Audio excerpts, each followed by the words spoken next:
Hi everyone, this is Meeta. And if you buy and sell products, I've got the perfect spreadsheet for you. It will track all of your inventory, your sales, purchases, any consignment sales, and it will even track the performance of all of your sales personnel, including their commissions. So let's see how this works. Hi everyone, thanks for joining me for this brief demo of my inventory and sales tracker. We are here at the dashboard, and this shows you all of the automatic information that is populated over here. This shows you the year-to-date information, the balance brought forward, your incoming inventory, your outgoing inventory, and your stock on hand. This is for each of your products over here. You have a couple of neat graphs to the side, inventory on hand and sold. Then we go down to a breakdown of the inventory by month. So again, you can see for each of your products, you get a breakdown by month, January, February, March, and so on. The balance brought forward, your incoming, outgoing, and stock on hand. Next, we come to the sales by month. So this shows you the dollar amount of sales for each month, for each product, and your total sales as well. Next, we come to the performance for each salesperson. So here you can get a breakdown of the number of units he sold of each product, the amount he sold, and his commission. And you'll get a breakdown for each month, Jan, Feb, March, and so on. The spreadsheet is currently set up for 16 products and 5 salespersons, and this can be customized to fit the number of products and salespersons that you have. Now let's go to the Sales tab. This is where you enter all of your sales transactions. You would record your invoice date, the number, the customer, the salesperson. This comes in a drop-down list, so you don't have to type it. The product name, again, this is a drop-down. You can choose whatever product you want to. You would enter the quantity, the invoice amount, the amount you received, any balance due, and the due date. Now this spreadsheet is also very useful for recording sales you have made on consignment. Say for example, on Jan 7th, you made a sale to Melvan Monty. The salesperson was Peter. The product was shortbread cookies. You can choose it from here. You sold 200 units. The invoice amount was 4,000 and the amount you received was 2,400. So there's a balance due. And say you have given this as a consignment sale, so that the person you sold it to is going to either return the product to you or pay you back when he sold the product. And the due date in this case was, say, February 10th. Now I'm making this video on June 5th, and so the number of days outstanding is showing as 116, that they haven't yet paid you back. Now say the due date is June 10th. Then of course there's no days outstanding because the date has not come due yet. So let's enter a new transaction. Let's say this is June 5th and the invoice number is 117, and let's say the customer is Candies and More. Say it's Jenny who sold it, and she sold chocolate chip cookies. She sold 100 of them for, say, $2,000. And the amount we received is, say, 1,500. The balance due is going to be $500, and say the due date for this is, say, July 5th. We're going to give them net 30 terms, and you'll see over here the days outstanding is still 0. Now let's see what happened in the dashboard as a result of this transaction. As you can see, the balance brought forward in June for chocolate chip cookies was 480, but we sold 100, so now you have 380 units on hand. And in the sales by month, you'll see that you've sold $2,000 worth of chocolate chip cookies. And if we go down to Jenny over here, we will see that in June she sold 100 units of chocolate chip cookies, and the total amount she sold was $2,000, and she got a commission of $200.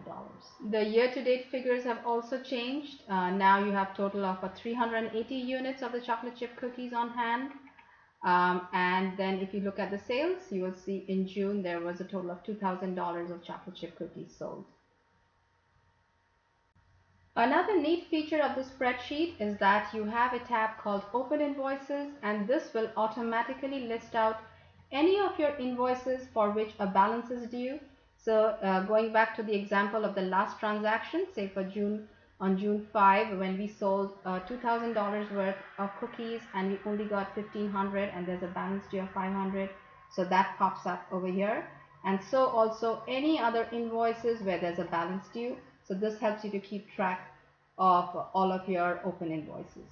This spreadsheet is available both in Google Sheets and Excel. However, the Open Invoices feature, which lists out any open invoices automatically, is only available in the Google Sheets version. Now we come to the Purchases tab, and this is where you would record your product purchases, and this feeds into your incoming inventory. So you have the invoice date, your number, the vendor name, any ID you want to put in, the product again, it comes in a drop-down list.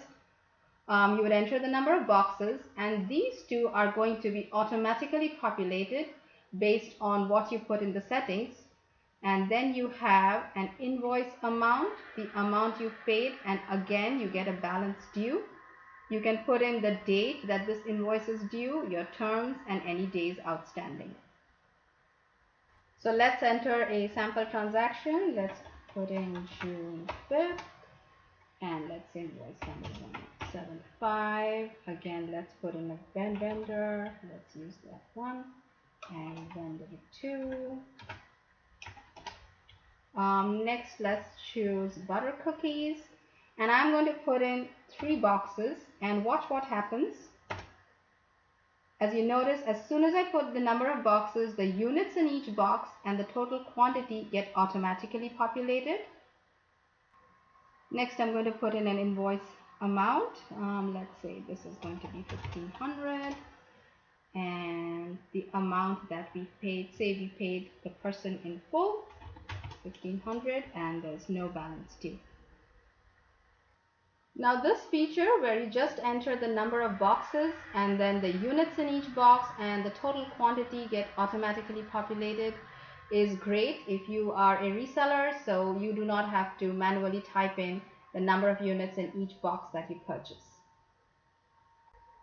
Now let's take a look at the settings page. This is where you can put in your own customizations, enter your company name, change the fiscal period if you like, change the names of the products. All this can be done simply by going in and typing right over it, very simply. So say you just want to change this to cakes, and that's what we'll do. Just go in and type right over it. Next over here is the number of units in each box. This saves you a lot of time when you're typing in the number of boxes you purchased. So say your chocolate chip cookies come in units of 60 in each box, so that's what you'll enter. Say they come in 100 per each box, so that's what you're going to enter. Then here is where you would enter any inventory to be brought forward. Say you already have 400 units of chocolate chip cookies on hand, that's what you would put in. Over here is where you enter the commission to be paid on each of the products. You can have the same percentage, or you can change it based on the product. So say this you want it to be 5% for butter cookies, 10% for chocolate chip cookies. If you want 7% for almond biscotti, you can put that in. You can also change the names of your sales personnel over here. Any changes you make to the product names or the number of units in each box, the inventory to be brought forward, and any commission to be paid get reflected in the dashboard and in the sales and purchase drop-down lists. I hope you enjoyed this video. I hope you give it a like and also subscribe to my channel. I will be leaving a link to the spreadsheet in the description and comment section below. And do please leave me your comments and questions. And you can also reach me through my website, moneyusage.com. Thank you again so much for watching, and I'll catch you on my next video.